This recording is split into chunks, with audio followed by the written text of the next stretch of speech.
नमस्कार, मैं हूँ विनय सिंह। आपका बहुत बहुत स्वागत है। इतना नौकरी देंगे कि आपके इंतजार के बाद एक अच्छी मिठाई खाने का मन करेगा। हेमंत सोरेन ने आज यही वाक्य को कहा कि नौकरी की चिंता छोड़ दीजिए, अब नौकरी ही नौकरी है।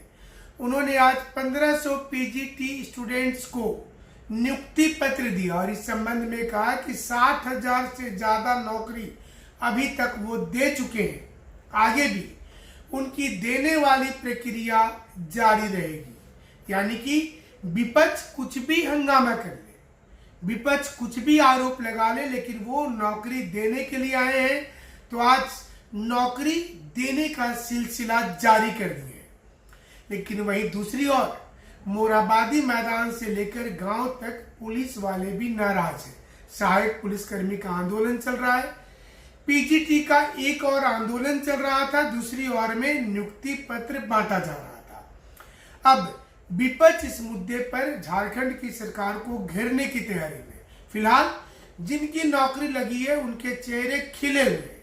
उन्हें अब लग रहा है कि उन्हें शायद इसका एहसास नहीं था कि उन्हें वास्तव में नौकरी मिल जाएगी, क्योंकि झारखंड में नौकरी मिलना बहुत दिक्कत की बात हो जाती है। वहीं दूसरी ओर झारखंड के हाईकोर्ट में भी ये मामला फिलहाल है।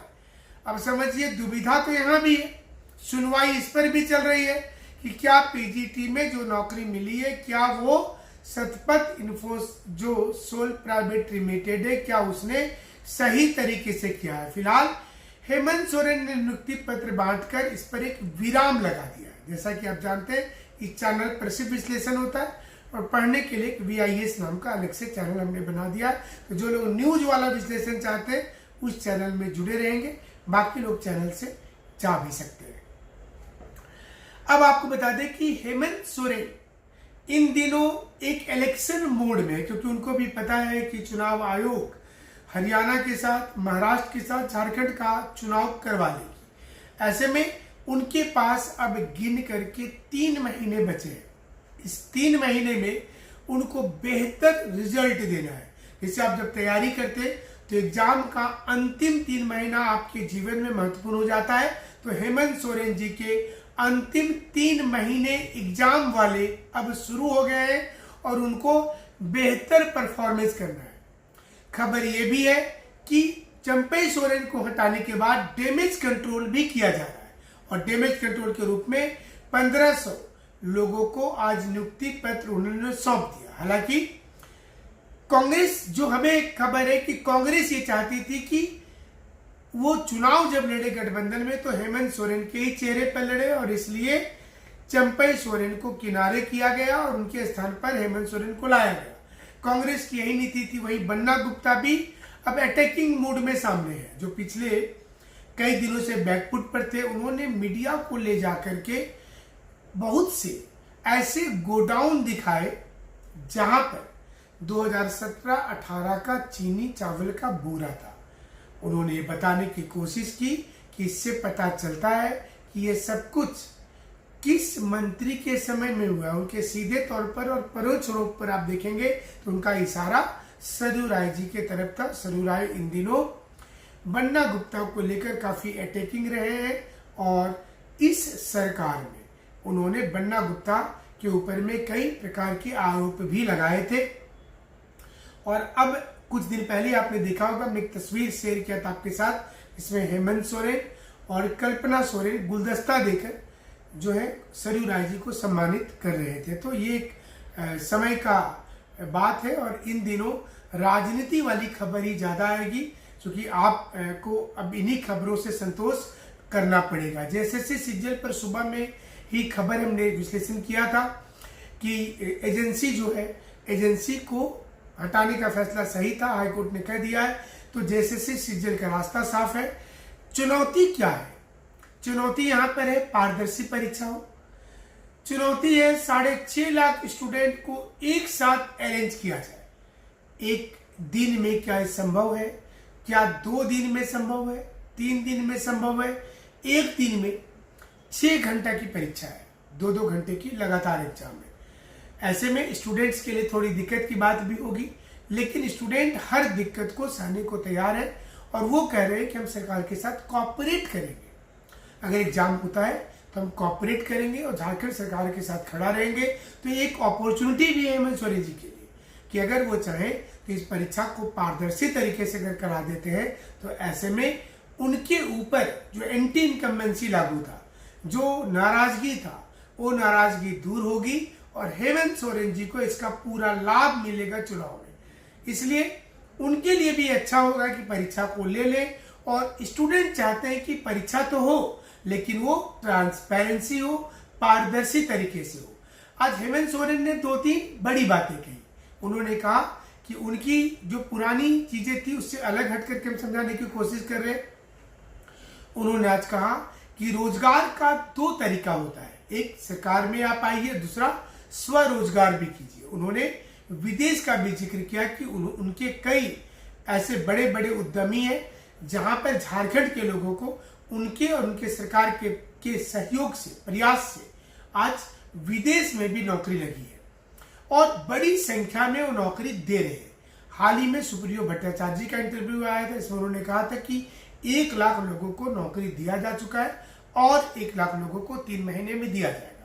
हेमंत सोरेन ने आज कहा कि 60,000 लोगों को नौकरी दे दिया गया है और आने वाले समय में बहुत बड़ी संख्या में लगभग 1 लाख लोगों को और नौकरी देंगे। ये नौकरी जितने विभाग में सीट खाली है उसमें नौकरी दिया जाएगा। जाहिर सी चीजें स्टूडेंट यही तो चाहते हैं कि उनको नौकरी मिल जाए और अगर कहीं पर थोड़ी भी कोताही होती है तो इसका सीधा असर चुनाव पर पड़ जाएगा। ये चीज को भी हमें लगता है कि जेएमएम अच्छा से समझती होगी, इसलिए कोशिशें यही होगी कि फेयर तरीके से और पारदर्शी तरीके से हो। नया एजेंसी जिसे भी लिया जाए उसका नाम भी सार्वजनिक करना चाहिए। फिलहाल नई एजेंसी पर कोई भी टिप्पणी करना ठीक नहीं होगा क्योंकि जो नाम आ रहे हैं सामने अगर वही एजेंसी है तो इस वक्त हम उस पर कोई टिप्पणी नहीं करेंगे। कुछ दिन का इंतजार कीजिए, करना पड़ेगा आपको। नाम हमारे पास भी आया हुआ है लेकिन थोड़ा इंतजार कीजिएगा क्योंकि इस वक्त किसी भी एजेंसी के बारे में कुछ नहीं बोला जा सकता जब तक कि झारखंड की सरकार ये नहीं बता देती कि वास्तव में हमने फलना एजेंसी को ले लिया है। तभी एजेंसी की पूरी गहराई वाली रिपोर्ट आपको हम दिखाएंगे। लेकिन फिलहाल जो खबर है उसके मुताबिक एजेंसी का चयन हो चुका था। जो 2-3 महीने भी हमने आपको अगर याद होगा, हमारे विश्लेषण को अगर आप रेगुलर देखते हो तो हमने बताया था कि एजेंसी को अंदर ही अंदर चयनित कर लिया गया है, उसे जिम्मेवारी सौंपी जा चुकी है और इसलिए परीक्षा को लेकर तैयारी चल रही है। लेकिन इसी बीच में बहुत सारी जगह से कंफ्यूजन वाली खबर आने लगे, पुरानी एजेंसी को लेकर खबर आने लगी, एजेंसी को लेकर नई नई चीज आने लगी कि अभी तक तो आया ही नहीं है, अभी तक तो ऑक्शन ही नहीं हुआ है। तो एजेंसी के लिए जो ऑक्शन प्रक्रिया होती है वो नहीं हुई है। लेकिन हमने इसके लिए भी एक प्रूफ दिया था कि वो चीज पिछले साल ही हो गया था। तो वो ऑलमोस्ट चीजें बीच में जिन लोगों ने भी लाया था उनकी क्या मंशा थी नहीं पता। लेकिन इस वक्त की इम्पोर्टेंट खबर जो है वो ये है कि एग्जाम को लेकर के सरकार बहुत सीरियस, इसमें कोई दो मत नहीं है। सरकार को भी पता है कि आचार संहिता लग सकता है और आचार संहिता लग जाएगा तो उनको दिक्कत आ जाएगी, इसलिए ये प्रक्रिया चल रही थी। जेएसएससी कोई नई एग्जाम नहीं है, हमारे समय से इसमें दिक्कत नहीं होना चाहिए। दूसरा कि सरकार ने तो अगस्त का टाइम दिया, आचार संहिता सितंबर में जाकर के लगेगा, तो ये भी एक अच्छा समय आपके लिए। तीसरा, आपको और हमको ये लग रहा होगा कि कैसे होगा ये सब कुछ, तो याद कीजिए जेपीएससी को। जेपीएससी में भी ऐसा ही लग रहा था कि 5-5 लाख बच्चों का एग्जाम आखिर होगा तो कैसे होगा, बड़ा दिक्कत की बात है। लेकिन 15 दिन में सब कुछ हो गया। लोगों ने कितना कोशिश किया, आंदोलन किया, चिट्ठी पत्री खेला, मैसेज खेला, सब कुछ किया, लेकिन क्या कुछ हुआ?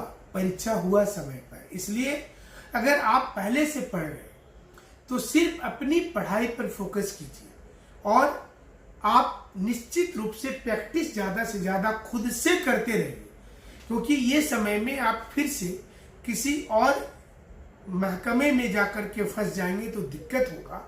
इसलिए आपको स्वयं से पढ़ाई इस वक्त में करनी चाहिए। जेएसएससी को लेकर के कहीं फंसने की जरूरत नहीं है। लास्ट मोमेंट में खुद की पढ़ाई ही सबसे इंपॉर्टेंट होती है और वहीं से सारे प्रश्न आता है। हम तो चूंकि कभी भी ऑनलाइन में आज तक नहीं बोले होंगे कि कोर्स लीजिए, और इसलिए हमसे बहुत लोग नाराज भी रहते हैं कि हम कोर्स के बारे में क्यों नहीं बोलते हैं आकर के। आपको सिर्फ घर में पढ़ना है, जो आपने पिछली बार तैयारी किया था उसी को फोकस कर लीजिए। करेंट इवेंट के 2-3 क्वेश्चन के चक्कर में 1 लाख क्वेश्चन मत पढ़िएगा, वो भी एक हेडेक वाला बात है, क्योंकि यहाँ ये भी समझना होगा कि करेंट इवेंट कहाँ से पूछेगा, कब का पूछेगा। जेएसएससी है, पहले क्वेश्चन पेपर छपा, कब छपा, आज छपा, कल छपा, पुराना एजेंसी छाप के दे के चली गई, कुछ भी तो हो सकता है यहाँ पर, किंतु परंतु की संभावना में नहीं जीना है। 150 क्वेश्चन है, आपको सारी चीजों पर फोकस करना है और ये समझना है कि सिलेक्शन के लिए 100 जो कर देंगे वो काफी है उनके लिए। तो आपको 50 क्वेश्चन छोड़ भी देंगे तो दिक्कत नहीं होगा। और उसी दूसरी ओर में खोरथा वाला जो पेपर होगा, नागपुरी वाला होगा, चूंकि वो ऑब्जेक्टिव एग्जाम है, तो आप जो भी लिए हैं, ऑब्जेक्टिव होगा, नॉर्मलाइजेशन भी होगा, बहुत सारी चीजें हैं इसमें। तो आपको लास्ट मोमेंट में खुद रोज उन्हीं चीजों को पढ़ना जो आप पढ़ते हुए आ रहे थे। तो हमें लगता है कि इसका फायदा आपको मिलना चाहिए और मिलेगा भी, आपको मिलेगा भी, ये निश्चित रूप से हम बताना चाहेंगे। एक और यहाँ पर आपको हम बताएंगे कि सीजीएल परीक्षा में अब कोई आनाकानी की बात नहीं रही है। एग्जाम हो जाएगा, लाख इसको फंसाने की विपक्ष कोशिश करेगी, लेकिन एग्जाम हो जाएगा ये, और इसलिए आपको परीक्षा में लग जाना चाहिए। अब लास्ट मोमेंट में अभी होता क्या है झारखंड के बच्चों के साथ कि वो उलझे रहते हैं, जैसे ही एडमिट कार्ड आने की शुरुआत हो जाती है तब उनको लगता है कि अब कुछ एक मौका मिल जाता 15 दिनों का तो अच्छा होता। तो उससे आपको अलग हटना है और फोकस रहना है अपनी तैयारी में। तो चलिए देखते हैं कि हेमंत सोरेन जी कितनी नौकरी देते हैं, क्योंकि इन्होंने तो आज बेड़ा उठा लिया और कहा है कि नौकरी पर नौकरी देते जाएंगे, गिनती भूल जाएंगे आप, इतनी नौकरी झारखंड की सरकार देने वाली है। शुरू हो गया, हालांकि ये पुरानी नियुक्ति थी। इस नियुक्ति के होने के बाद विपक्ष ने भी आज जमकर निशाना साधा। आज विपक्ष ने कहा कि ये नौकरी दिखावा है, ये तो सीबीआई जांच में फंस जाएगा, ये नौकरी हाईकोर्ट में फंस जाएगा। विपक्ष ने आज कहा कि ये कंप्लीट गलत हुआ है लोगों के साथ, क्योंकि नौकरी के नाम पर छलावा हुआ है। तो चलिए हेमंत सोरेन जी की बात को हम मान करके ही आगे बढ़ते हैं कि नौकरी आप तमाम लोगों को जल्द मिल जाएगी। हमारे साथ जुड़ने के लिए शुक्रिया, धन्यवाद।